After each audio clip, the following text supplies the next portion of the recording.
movie stars, her films watched by millions. Let's start from the beginning again, Jeff. Tell me everything you saw. Her Hollywood movies have stood the test of time, but her screen career lasted just 5 years. I think of amazing performances like High Noon, the Hitchcock films. Grace had this brief and remarkable career. Grace Kelly projected onto the screen this kind of untouchable image, and at the same time, she's available. Tabloid rumours pursued Grace Kelly throughout her life. She had to issue a public statement to Hollywood saying, I never meant to have an affair with a married man. At the height of her fame, she surprised everybody, swapping her Hollywood royalty for real royalty. Now, by civil authority and by the church, Prince Rainier and his film star bride have been pronounced man and wife. When the wedding did come, it really was an unparalleled event in terms of glamour and significance. Her star quality transformed the fortunes of Monaco, the tiny principality on the French Riviera. A picture queen greets her new subjects and is greeted by them in turn. But was Princess Grace the one role she didn't enjoy playing? She did not really understand exactly how much of a bubble you live in, like Diana did not, like Meghan Markle did not. Princess Grace gave Diana a piece of advice. Don't worry, dear. It'll only get worse. And of course it did. What's the truth behind the rumours? As well as an heir, did Prince Rainier demand a dowry payment from Grace? Grace had to show up with not only her glamour and her cachet, but with her checkbook. Those close to the story reveal the truth about her life. A lot of fairy tales do have a dark side to them, and perhaps her life did too. And the story behind her fatal car crash. The car was simply going too fast ever to have a chance of getting round that bend. And so Grace Kelly has died. This, of course, was the end of the romance, and it was terribly tragic.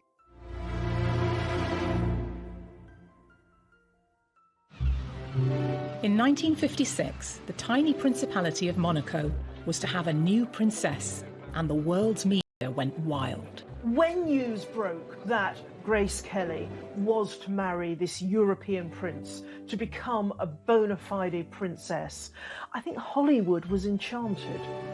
It was one of the first truly global media events. The bride drives with her father through the streets on her way to the Cathedral of St. Nicholas. An estimated 30 million people tuned in to watch them. Some of this wedding footage is newly unearthed. It's thought it's not been seen for years.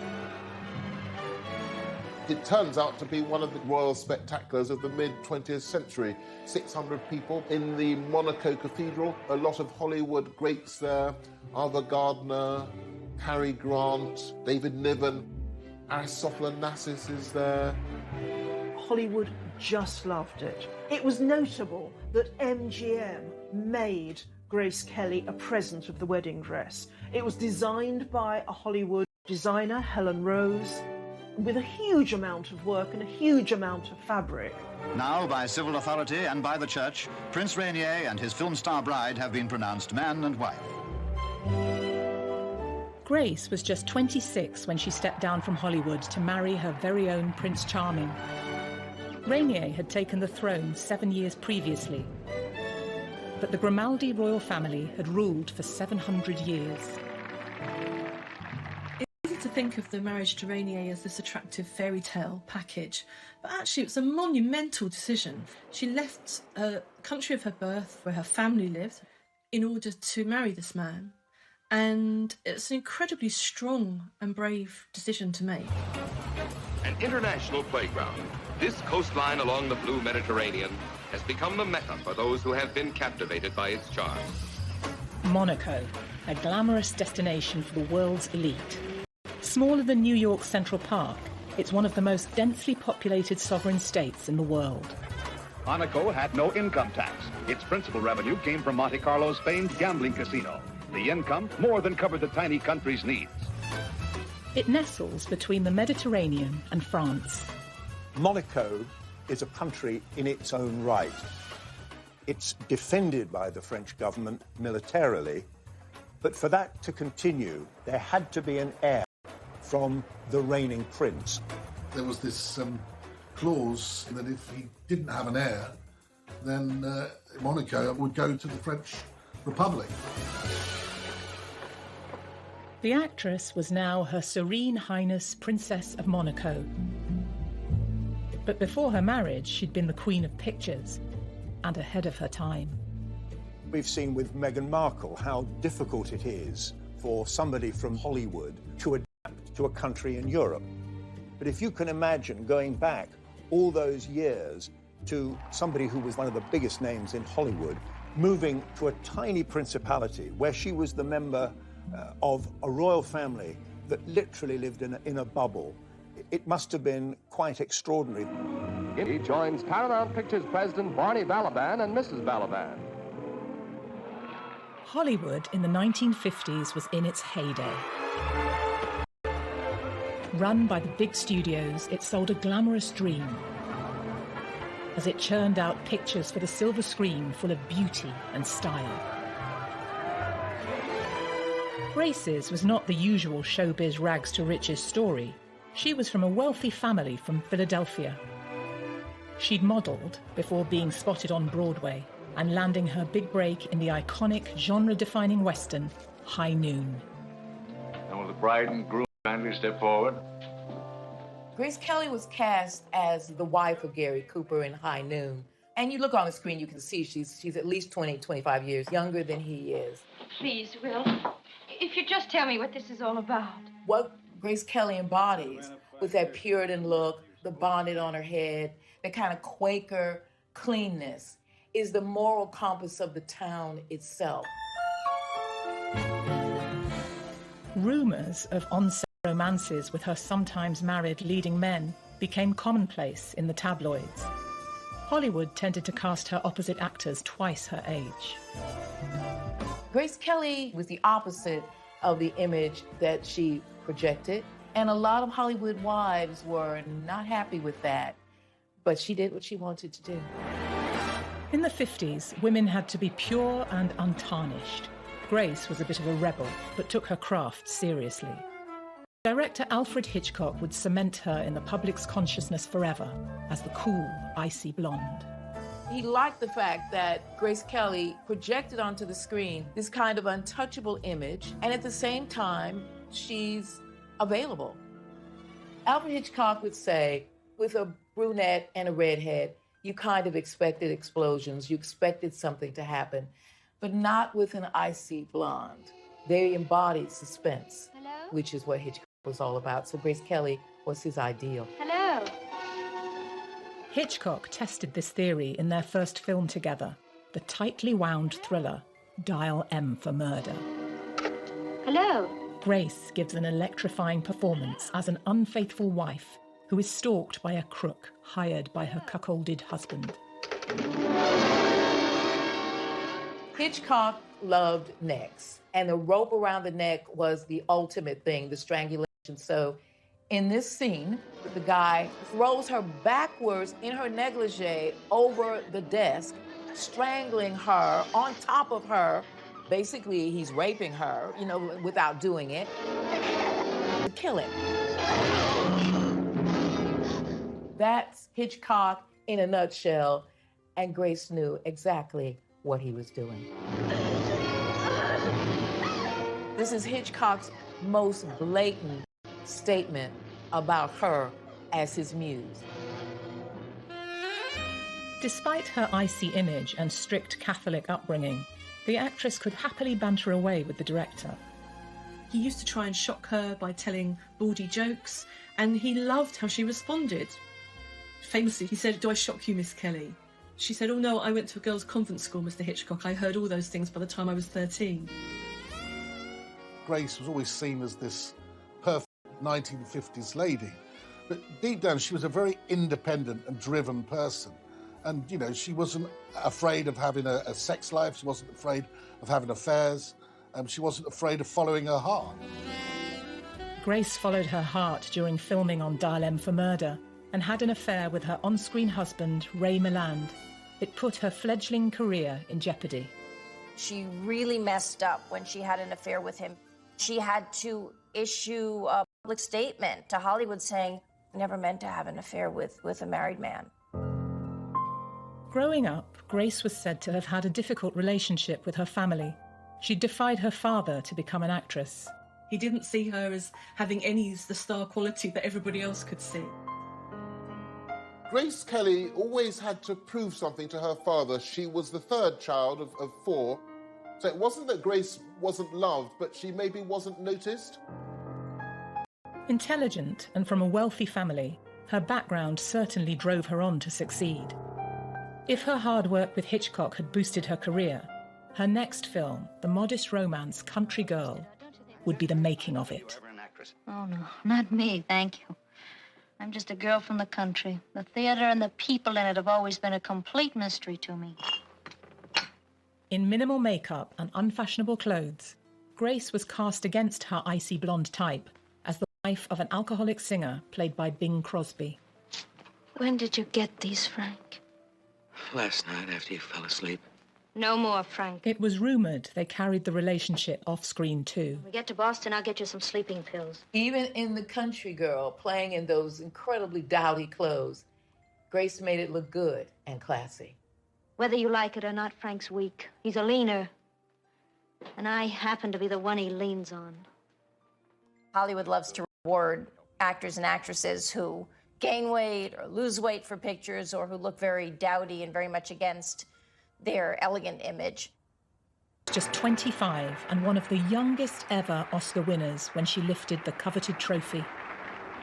The Oscar was presented by rumoured former flame William Holden. I can only say thank you with all my heart to all who made this possible for me. Thank you. After just 4 years in film, she was the toast of Hollywood. The success of The Country Girl was a pivotal moment that not only changed her professional life, but personal life too. It was through the film she met Prince Rainier of Monaco. It's a strange series of coincidences that brings Grace and Rainier together. She was asked to go to the Cannes Film Festival to promote The Country Girl, and then Parry Match wanted to do a photo shoot, so they were thinking, how can we have an interesting photo shoot? How about Hollywood royalty with actual royalty? The magazine arranged for a PR shoot with Rainier at his palace in the Principality. He'd ascended the throne in 1949, a dashing war hero. He'd seen action and was awarded the French Croix de Guerre with Bronze Star. 6 years Grace's senior, their meeting didn't get off to the best of starts. The electricity was out in her hotel, so she had to wear a frumpy dress and style her hair herself. She had to pull it back in a bun. She also didn't have a hat. She didn't know she was supposed to wear a hat, so she borrowed a friend's really hideous floral headdress. He was about an hour late, which she was quite frustrated by. But when he did turn up, he was extremely charming to her. He showed her around the Disney World-like palace that is Monte Carlo, and they did hit it off.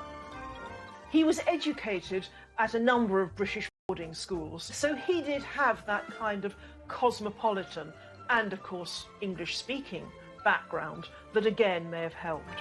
She sent a thank you note to Rainier, and they began corresponding. She would make 11 films in 5 years and found Hollywood ruthless. After numerous unhappy romances and an Oscar win, was she looking for an out and a new life? You know, there he was, handsome, eligible bachelor, living in the palace in the south of France, in Monaco. I think she was in love with the idea of being in love. I think she fell in love through his letters, or she fell in like through his letters. I don't know if she ever really loved him. I think she chose her destiny. A year earlier, Grace's destiny had taken her to the south of France for Hitchcock's To Catch a Thief. During filming, she'd fallen in love with the area which would later shape her paper. I mean, it really qualifies as one of the most beautiful films ever made, I think. We have Grace Kelly playing the beautiful American heiress, Francie Stevens, who spies Cary Grant on the beach and decides that this is the man for her. The film is not regarded as one of Hitchcock's best, but it's well remembered for the sparkling interplay between Grant and Kelly. Her part in the film appeared to mirror her own life. You're here in Europe to buy a husband. The man I want doesn't have a price. Well, that eliminates me. Grace would indeed catch a husband on the French Riviera when she later married Rainier. It's strange to encapture her life in that we see in the car with Cary Grant, with the whole of the Mediterranean and below Monaco that spilled out in front of us. Oh, lovely day. Have you ever seen any place in the world more beautiful? Well, she doesn't know at this time, but she's pointing to the beautiful pink palace of Monaco, where she would become the princess. At 26, Grace had it all. She was a style icon, rich, beautiful, an Oscar winner, and had dated some of the most handsome leading men in film. The whole of Hollywood was stunned when she left, really. She arrived like a meteorite. She was a shining star. 6 years, she was gone. She turned her back on Hollywood when she landed the biggest role of her life, as Princess Grace of Monaco. But was it a part she would later regret playing? Where you see her as a bride in the famous outfit, I think she does look like a bit of a caged bird trapped behind the veil.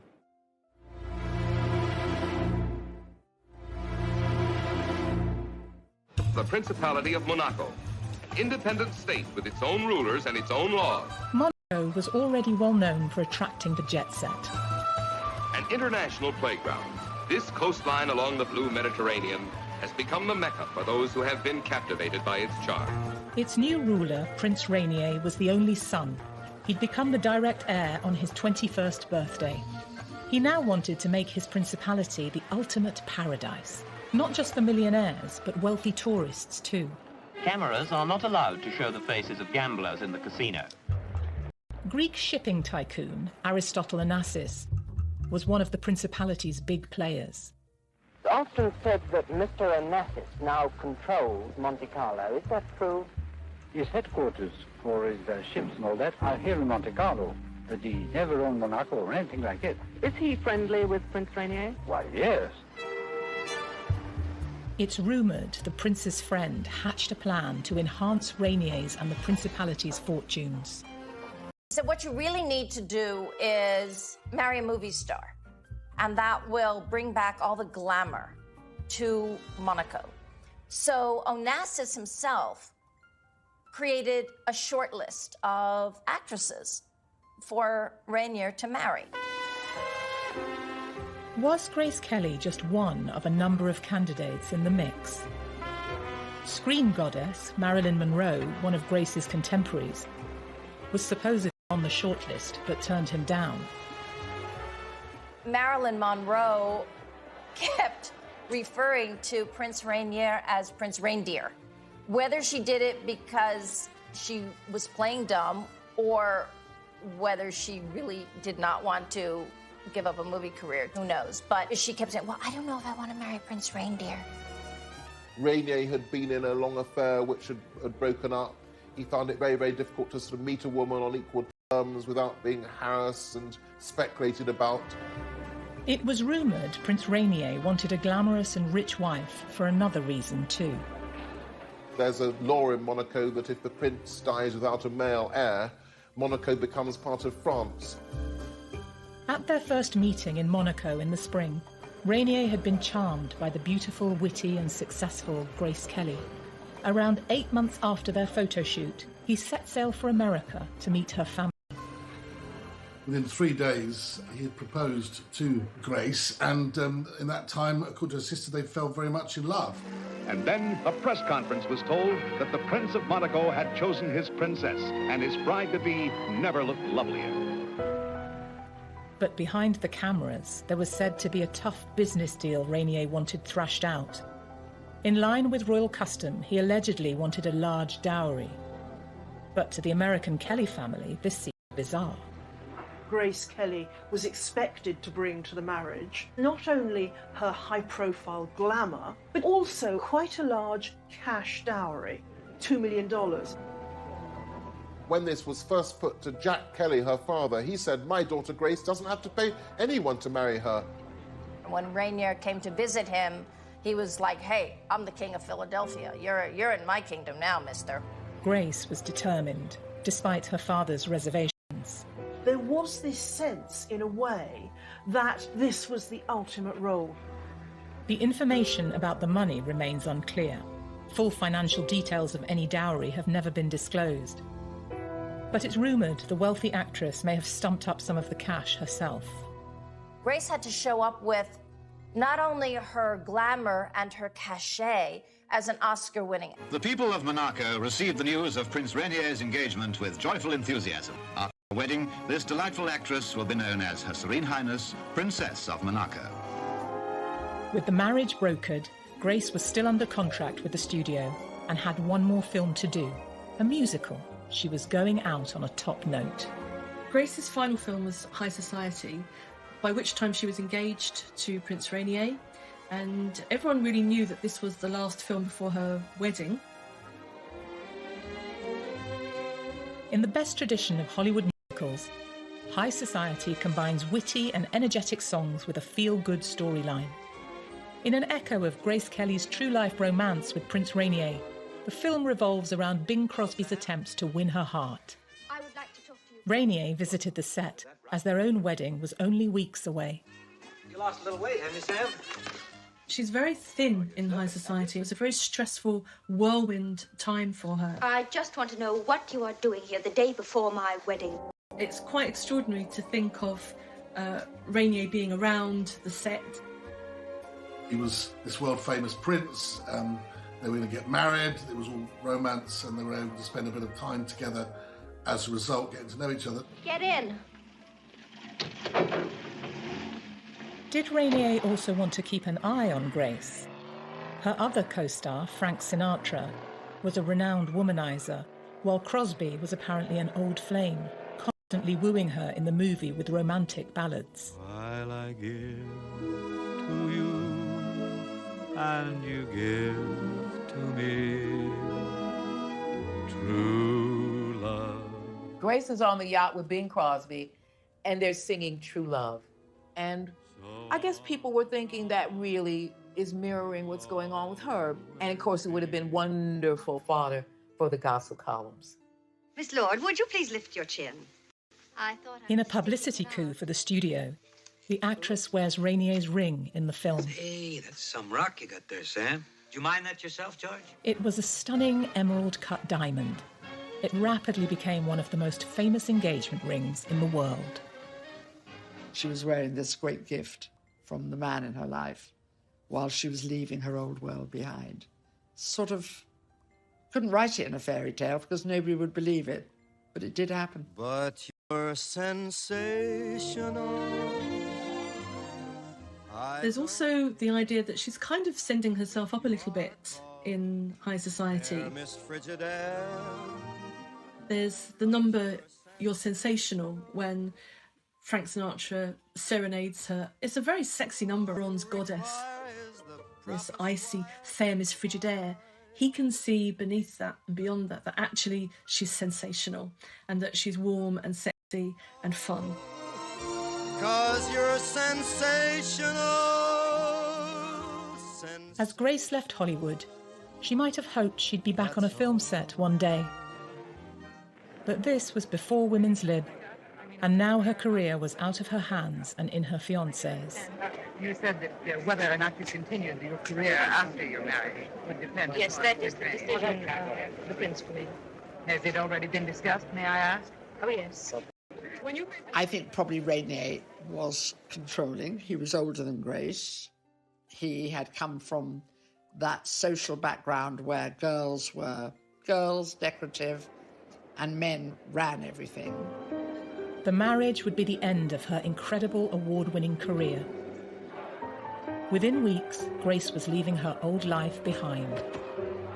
It was an amazingly short period between the end of High Society and the time when she had to leave for Monaco, roughly a month.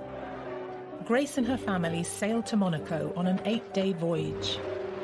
The move to Monaco is a very, very dramatic change in her life and slightly terrifying step. So she surrounds herself with lots and lots of activity. It's a very exciting thing, and I'm very, very happy. Of course, I'm a little sad to be leaving home, but I hope to be back quite often. Here was the princess coming into this amazing port in Monte Carlo, and it seemed everybody who lived in Monaco was out in the streets. It was the stuff of fairy tale. It made headlines around the world. The shot was picture perfect, but was the fairy tale real? Would Grace miss the old life she left behind? And would she soon come to tire of her new role? A lot of fairy tales do have a dark side to them, and perhaps her life did too.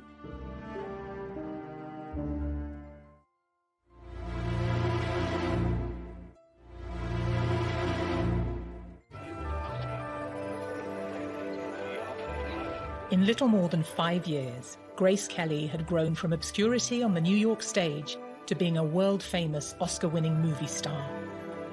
And now her life story was about to take a more romantic twist as she became a real-life princess. Joyous day of the religious wedding. It's 10:30 and the morning sun shines brightly. Grace married Prince Rainier in Monaco over the course of 2 days in April 1956 in both civil and religious ceremonies, an event now... All eyes are on her, an entrancing picture in her magnificent gown as she takes her place before the high altar. The ceremony was filmed by MGM and by TV companies who broadcast it to 30 million viewers around the world. There was the civil ceremony on one day, then the religious ceremony at the cathedral the next, attended by so many guests, including Hollywood royalty, Cary Grant, David Niven, Ava Gardner. We're now out of the 40s. The world has settled down after the Second World War. And this is glamour. This was the stuff that, you know, dreams are made of. And I can still see that picture, black and white, of course, in my mind's eye. This was Hollywood with bells on. Couldn't have been any more exciting. When the wedding did come, it really was an unparalleled event in terms of glamour and significance, newsworthiness. Grace's wedding dress is one of the best remembered and most elegant bridal gowns of all time. She didn't order it from a fashion house. It was a gift from her former studio, MGM, and created by Helen Rose, the chief costume designer who had worked on 2 of Grace's previous films. It's notable that MGM would make Grace a present of the wedding dress, this staggering dress involving vast amounts of fabric, vast amounts, hours and hours of work. The dress had been the subject of intense press interest. Miss Kelly, we understand that you've changed the idea about your gown already. Is that your decision or Helen Rose's at MGM? Oh, no, I don't know where you heard it. It's always been the same. And it's still the original dress that you planned. I understand it took 3 dozen seamstresses 3 weeks with an estimated cost back then of $7,200. Can you imagine how much it would cost today? It was the beginning of the iconic wedding dress that people dreamed about. Now, by civil authority and by the church, Prince Rainier and his film star bride have been pronounced man and wife. Princess Grace's wedding dress seems to have inspired bridal fashions for more than 6 decades. Many royal watchers believe that it influenced the design of Kate Middleton's wedding dress in 2011 for her marriage to Prince William. I was reporting for Catherine's wedding, the Duchess of Cambridge's dress, and as soon as I saw it, I thought, Princess Grace. I can see the similarity. I can see slightly the high collar, lots of lace, and sure with Catherine. You know, it's a very tight bond with your designer. So I wouldn't be surprised if she references Grace Kelly's dress. Wouldn't be surprised at all. Didn't possess. She wore this little sort of Juliet cap, beautifully embroidered and decorated, which again allowed a sight of that very beautiful face. Grace and Rainier had invited many VIP guests, such as the Aga Khan of India and the Greek shipping magnate Aristotle Onassis, who first came up with the idea of Rainier marrying a Hollywood star to raise the profile of Monaco. But the restrained European monarchs of the 1950s stayed away. It's said that Queen Elizabeth II in England said, no, I'm not going, far too many celebrities, far too many Hollywood types. Maybe they were slightly sniffy, and in fact later Grace became very, very friendly with the British royal family. But certainly they didn't seem to be rushing to Monaco. Yes, indeed, it certainly was a great day in the long history of the Principality. A great day for the loyal people of Monaco.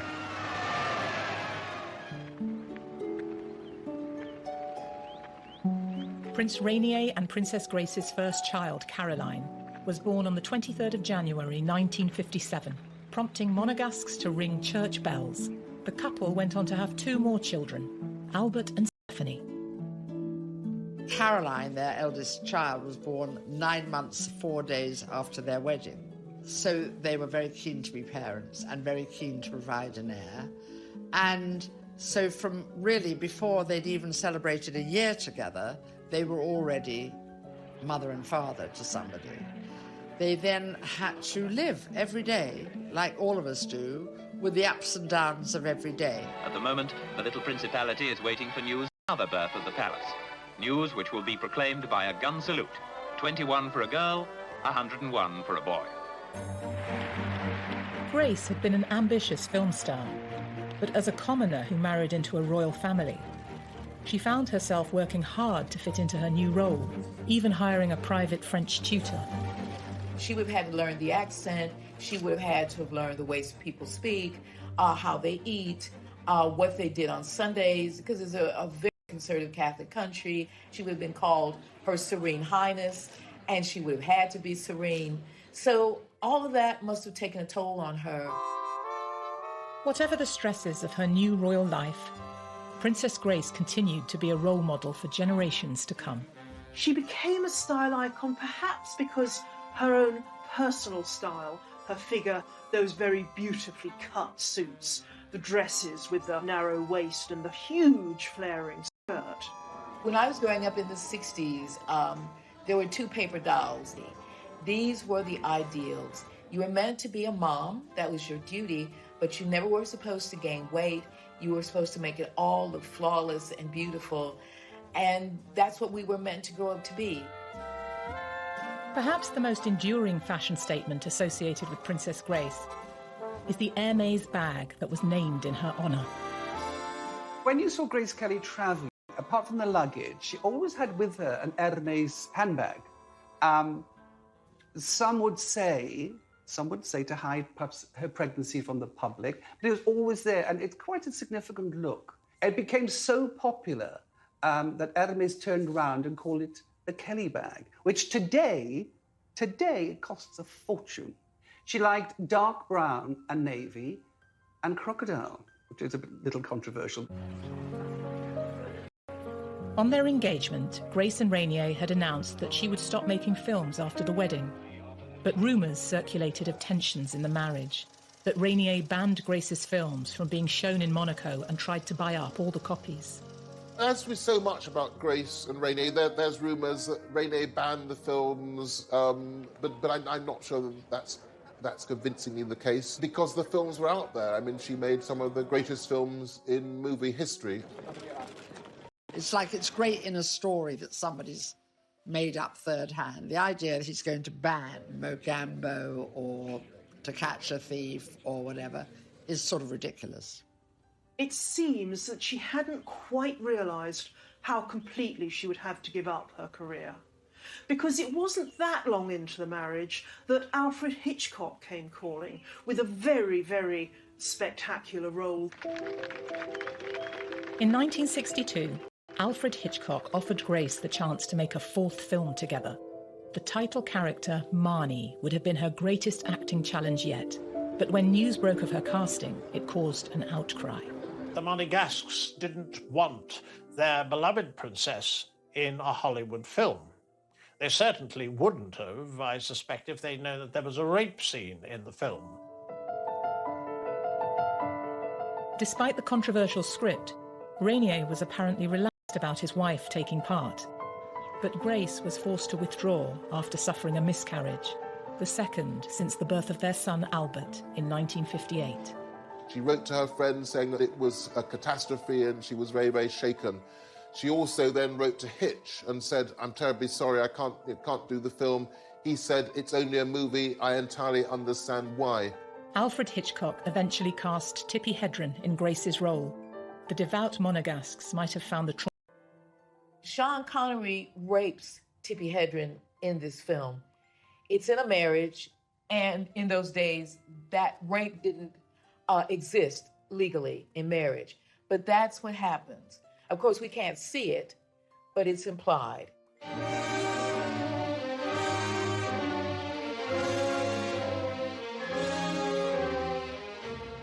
The day after that, she attempts to kill herself. So this is an incredibly dark and disturbing storyline. It's very hard to see Princess of Monaco playing that role. I'm sure Rainier didn't want Grace to take part in that. Biographers later contradicted the rumours that Rainier had effectively killed off Grace's acting career. I think it was a great source of sadness to Grace that she wasn't able to play Marnie. And I think that she then had to accept, really, that she wasn't going to go back to Hollywood and make Hollywood films again. Gossip was rife about Rainier's controlling nature, and the rumours about their relationship continued in the years ahead. There were rumors of various, what they used to call toy boys, and she had a flat in Paris, and there were all kinds of stuff about affairs and all of this. She was a good person, and she didn't hurt anybody.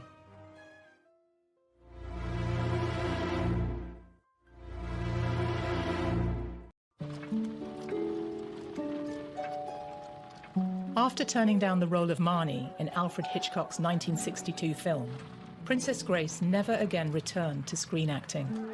She balanced her time as the wife of Prince Rainier, the mother of 3 children, and her various state duties. During the 1970s, she made tours of Europe and America, performing classics of literature to sell-out audiences. Grace was continually looking for ways to express herself creatively, and she had hobbies. She created pressed flower arrangements, and these have actually been published in a book. And she also did poetry readings. Princess Grace gave a revealing interview to Desert Island Discs in 1981, admitting how much pleasure the readings were giving her. You've been giving poetry recitals? Yes, this is something I started a few years ago, and I've enjoyed it very much. It's been very pleasant, and it's something that I can do without being away from Monaco for any long period of time. People still realised that she had an innate talent and ability, and that they really wanted to still see her. And she was a great supporter of the arts, of ballet and the performing arts, in her role as a princess. In 1977, Grace's love of ballet gave her the opportunity to make a renowned Russian ballet school. The film you're going to see is about the children of Theatre Street in Leningrad. Grace had wanted to be a dancer in her teens, and ballet was still very close to her heart. This touching film was among the nominees for Best Documentary Feature at the 1978 Oscars. This is where all that effortless grace began. Only years of study and practice can make the ballet movements look unstudied and natural, and perfectly confident. Grace brought real prestige to the film, and is said to have donated her fee and a portion of the takings to support an Academy of Dance in Monaco, which still bears her name. Grace understood that she was privileged. She got that. And so she tried to use her privilege as best she could in helping children in particular, in being a patron of the arts. And I think in that she was a good person. She was never able to satisfy herself on the scale or anything remotely like the scale that she was used to in Hollywood. Grace's creative pursuits were often framed in the press as her desperate attempts to escape from a controlling husband. I think there's no question that there were undoubtedly ups and downs because she was trapped in a gilded cage by the very nature of the job. You could think of it as a gilded cage. I don't think her life was like that at all. And I think she was actually a very hard-working and professional person all her life. There were reports that Rainier and Grace endured a loveless marriage, and rumours that both were having affairs, which had been repeated in numerous books and tabloid articles.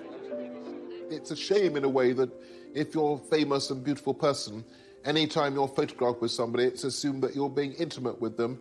They're often just friendships.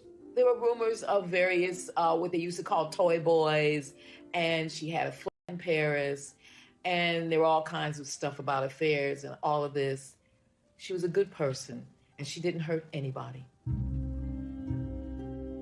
In her lifetime, Princess Grace was aware of all these unproven stories and felt powerless to stop them. She understood that public figures are subject to press speculation, but sometimes she pointed out the excesses of tabloid invention, as in this frank interview from 1982.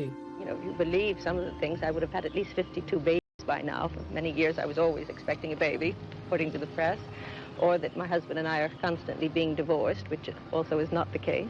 To put words in our mouths that are not true, or to quote us on things that we have never said, then I resent that. And unfortunately, there's very... It's thought that in the contract Grace signed with Rainier in 1956, she agreed that if their marriage should ever end, it would result in her losing access to their children. Divorce was an impossibility, because if she had divorced, the children would stay with her husband, that she wouldn't even necessarily have access to them, because they would be regarded as part of the Monaco's royal establishment.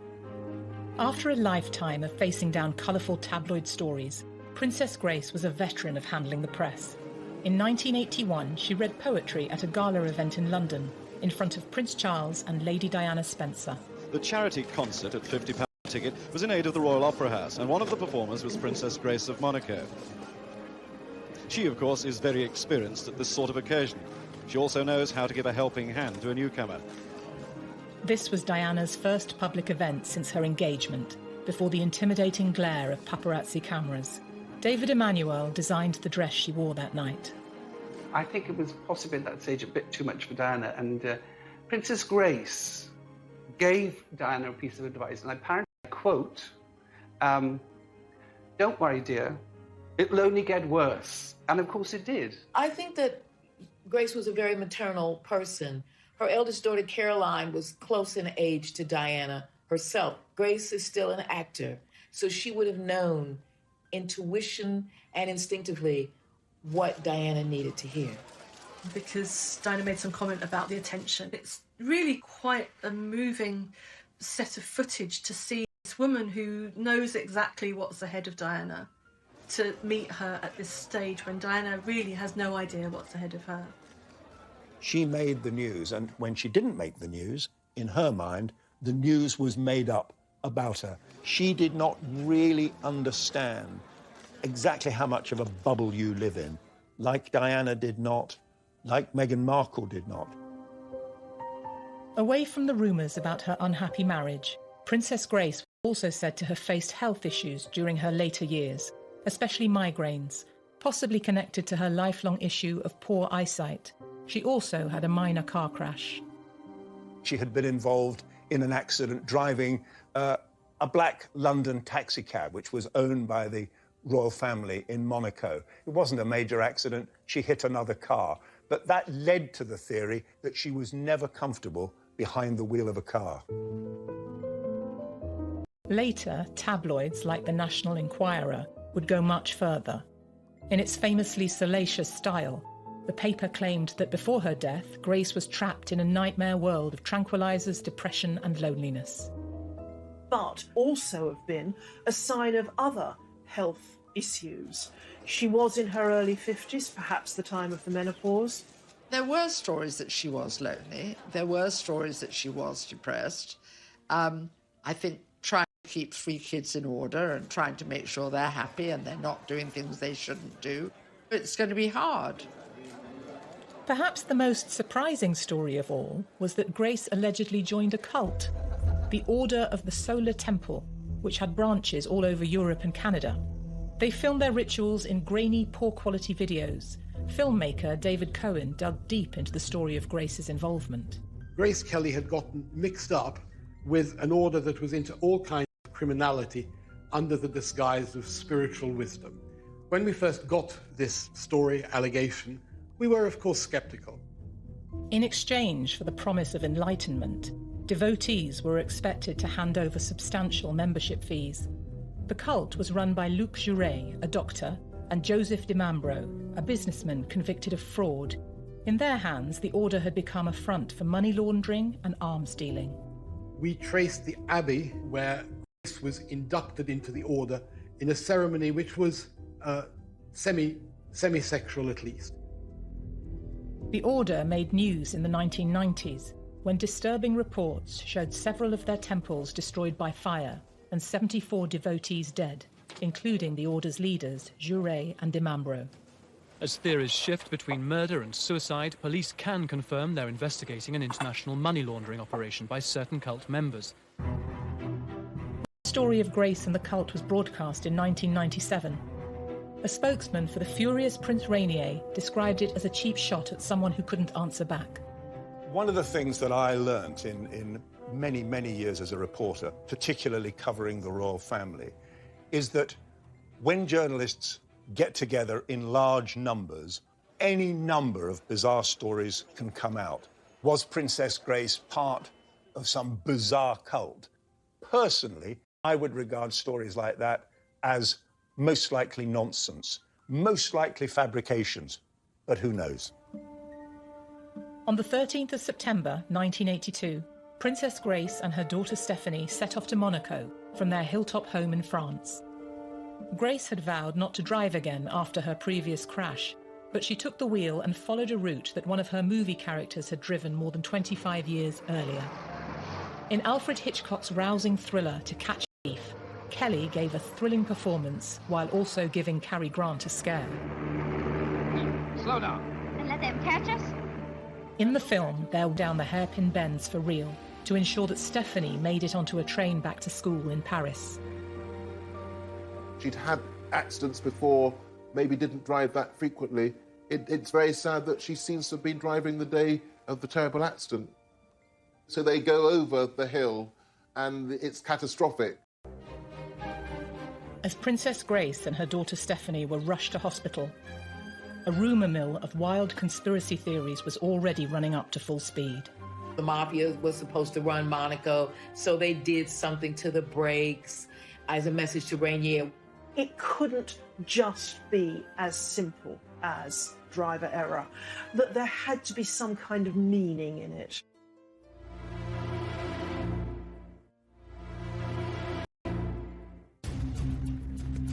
Princess Grace and her 17-year-old daughter, Stephanie, had plunged more than 120 feet down a cliff face in France and crashed. They were rushed to hospital and initial reports suggested both were stable. Television news reporter Tim Hewitt was sent to cover the accident. Immediately after the crash, the royal spokesman in Monaco said very, very little about it. They carried on almost as if nothing had happened.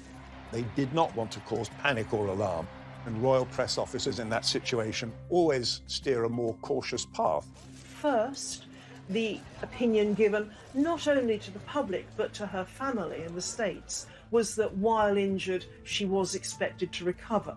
It was confirmed that fortunately Stephanie was in a stable condition. Princess Stephanie has a broken vertebrae, but she's fully conscious, sitting up in bed and eating normally. If you look at the pictures of that car after the crash, it really is actually quite extraordinary that Stephanie survived.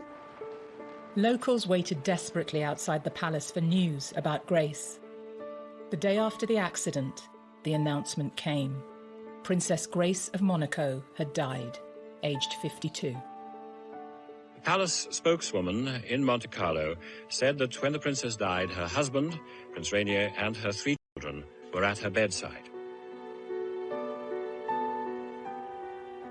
Well, Monaco was in a state of shock, a total state of shock. She was a hugely popular figure. This nation went into a complete state of mourning. She was beloved. Nobody could believe it was over. Her death has stunned the Principality. Business is closed out of respect. Everywhere flags flew at half-mast. Even the famous casino locked its doors until tomorrow. Princess Grace's funeral was broadcast around 100 million people. It captured the grief as hundreds in Monaco mourned the loss of Princess Grace.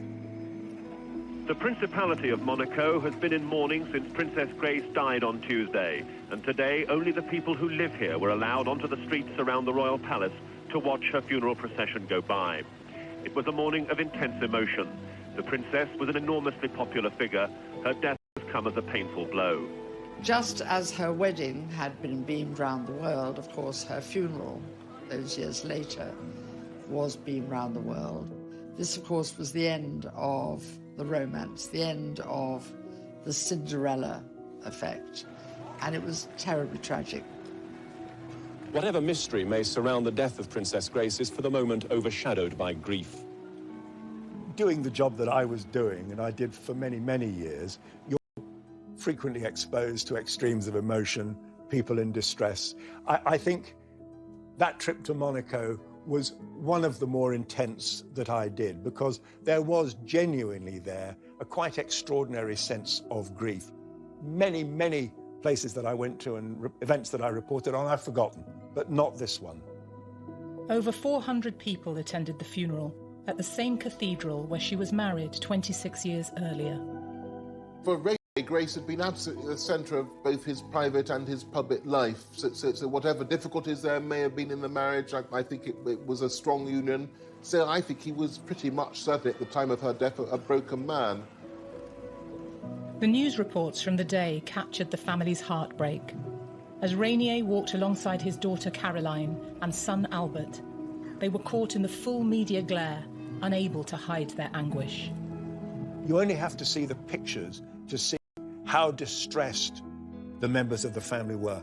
Prince Rainier was distraught. There were rumours that he would abdicate in favour of Albert, who was still, of course, quite young, because he couldn't go on without Grace. Princess Grace's global impact was clear to see. Family, royalty, celebrities, and people the world over were united in the loss. A number of her old friends from Hollywood came. Cary Grant, James Stewart gave the eulogy, saying that she was the nicest person he'd ever known. Grace's life of Hollywood stardom, royalty, and tragedy continued to play out even after her death. And apparently it was Princess Diana herself who was very insistent with the Buckingham Palace establishment that she should be allowed to go. Diana herself was to die in a car crash 15 years after Princess Grace. Of course, one of the most tragic elements of the funeral is that Stephanie was still in hospital, not able to attend her own mother's funeral.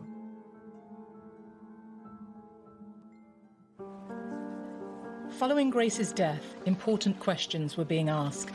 Was it an accident? And what really caused the crash that claimed her life?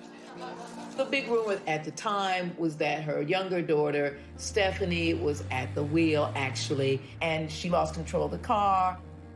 Stephanie eventually said, "I've actually lived through the last moments of her life. Can I please be left alone?"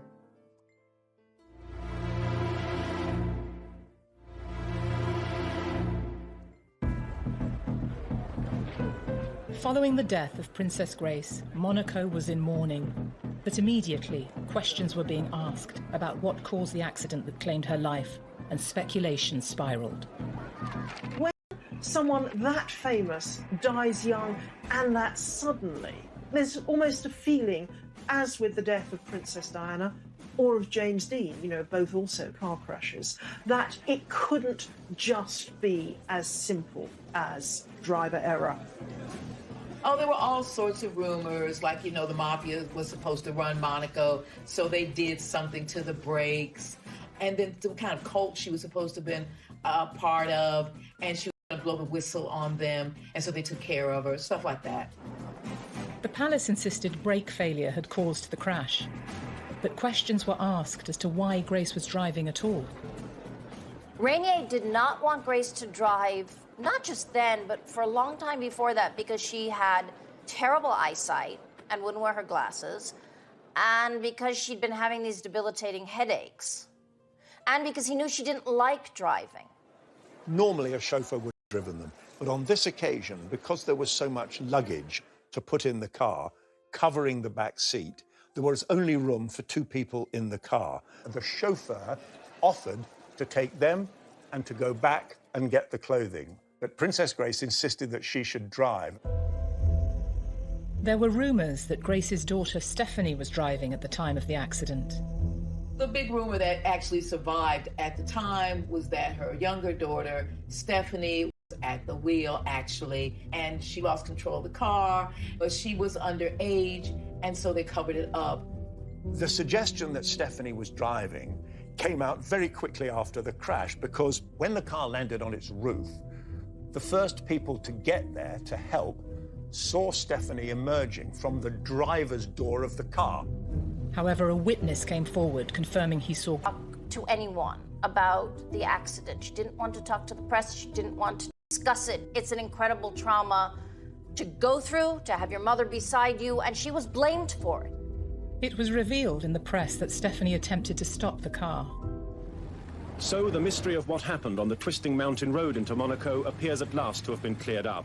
Princess Grace, according to tonight's medical reports, was driving. As the car careered out of control, her 17-year-old daughter Stephanie desperately tried to reach the steering wheel. There was nothing she could do, and the Rover plunged over a steep ravine. Did the brakes fail? Well, that was one theory. There were no skid marks in the road where the accident happened. Engineers who came over from Rover in the United Kingdom insisted that there was no brake failure. Doctors revealed that Grace had suffered a brain hemorrhage whilst driving. It's thought that, although she thought she had her foot on the brake, it could have well been on the accelerator. Stephanie and Grace got in without putting their safety belts on. The car, the fall, had pushed her mother towards the back street, and Stephanie had not been able to get out of her own seat, which had been bashed, so she had to wriggle out of the driver's seat, and she tried to shout, "Please take us to Monaco." Princess Grace suffered a second hemorrhage in hospital, most likely caused by the accident.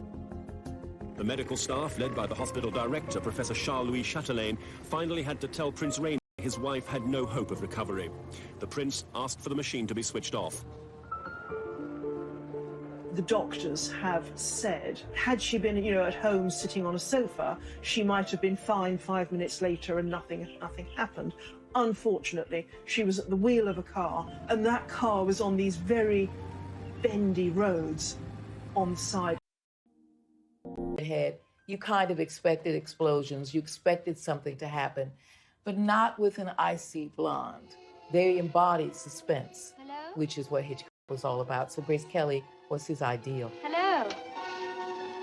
Hitchcock tested this theory in their first film together, the tightly wound thriller Dial M for Murder. Hello. Grace gives an electrifying performance as an unfaithful wife who is stalked by a crook hired by her cuckolded husband. Hitchcock loved necks, and the rope around the neck was the ultimate thing, the strangulation. So in this scene, the guy throws her backwards in her negligee over the desk, strangling her on top of her.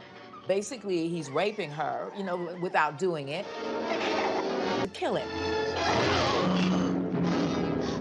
That's Hitchcock in a nutshell, and Grace knew exactly what he was doing. This is Hitchcock's most blatant statement about her as his muse. Despite her icy image and strict Catholic upbringing, the actress could happily banter away with the director. He used